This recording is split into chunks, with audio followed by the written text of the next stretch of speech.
Charlie Clouser a The Collection. Keď sa hudba zmení na útok. Ak je psychologická pasca, The Collection je čistý chaos.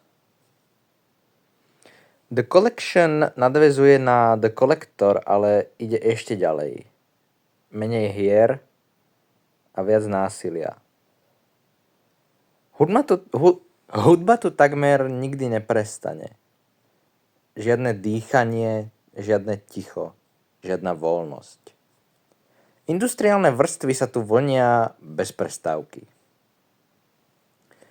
Nie je tu v podstate žiadna psychologická stránka veci.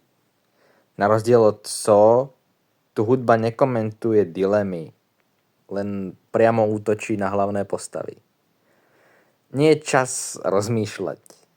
Jediné, o čo tu ide, je prežiť. Prečo ale znie takto? Film je doslova o lovení, o kolektovaní, o zbieraní trofejí. O pastiach bez pravidiel. Nie je to ďalší Kramer.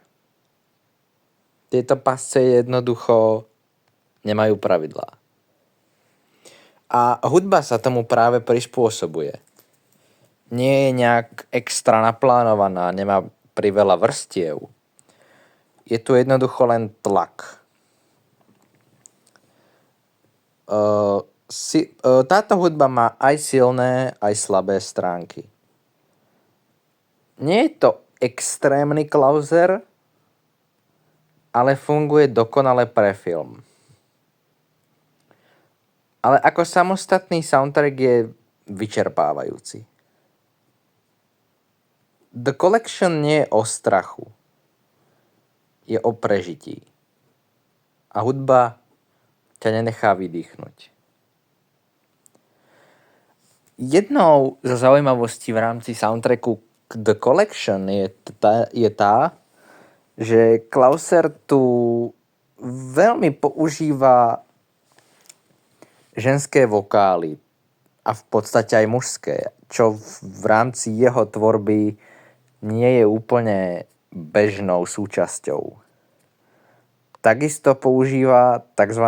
Chunky guitars, čo začalo byť v podstate jeho súčasťou až pri neskorších soulfilmoch. Ale tuto to bolo v podstate už na začiatku. A nie je to typická hudba, ktorá vás má vydesiť. Je to skôr hudba, ktorá je desivo akčná.